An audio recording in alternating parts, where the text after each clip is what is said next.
All right, we turn now to President Trump's fresh new interview with former fixer turned foe Michael Cohen. CBS News senior White House and political correspondent Ed O'Keefe is across all of this from the North Lawn for us. Ed, good morning.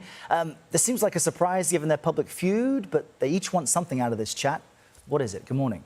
Oh, it's definitely a surprise, Errol. Good morning. The bad blood between the president and his former fixer is legendary, and the two have spent years sparring publicly and in court about what Cohen did for Trump back in the day.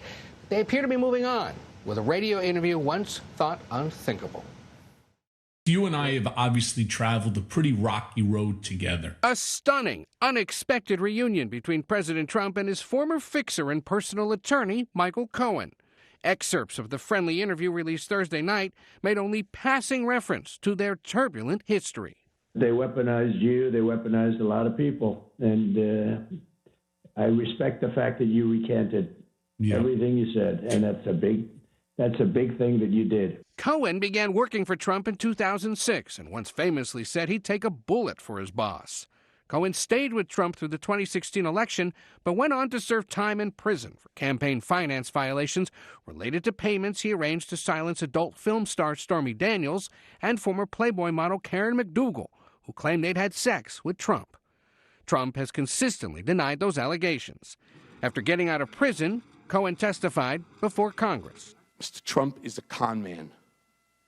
He asked me to pay off an adult film star with whom he had an affair, and to lie about it to his wife, which I did. In 2024, he gave similar testimony in the so-called hush money criminal case against Trump, recounting how then-candidate Trump had promised to reimburse him for those payments to Daniels and McDougal.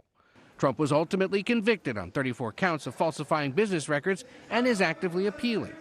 Cohen hasn't recanted his testimony, but said he felt pressured by prosecutors. After years of sparring with each other in public, they reminisced and appeared to patch things up on Thursday. Boss, you remember when I was by your side? I literally used to analyze the polls, right? Well, the polls are crooked. The polls are... Exactly.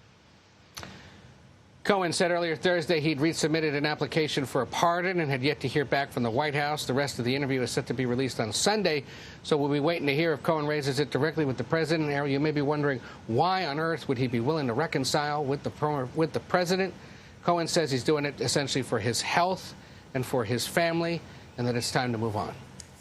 Very interesting, very noteworthy. Ed, I also want to ask you about something the president just sent out this morning, a fresh new social media post saying the U.S. will allow tariff relief for some ground beef imports. What can you tell us about that?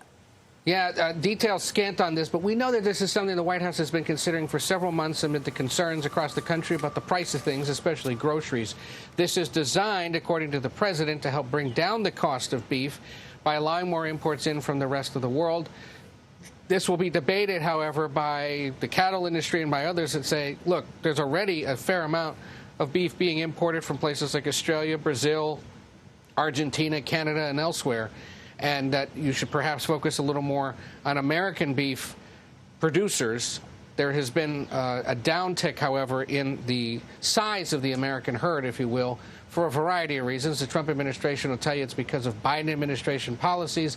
Others in the cattle industry will tell you it's because of the drought and the lack of snowpack out in the West that makes it harder to certainly hydrate and keep enough land out there fertile enough for cattle.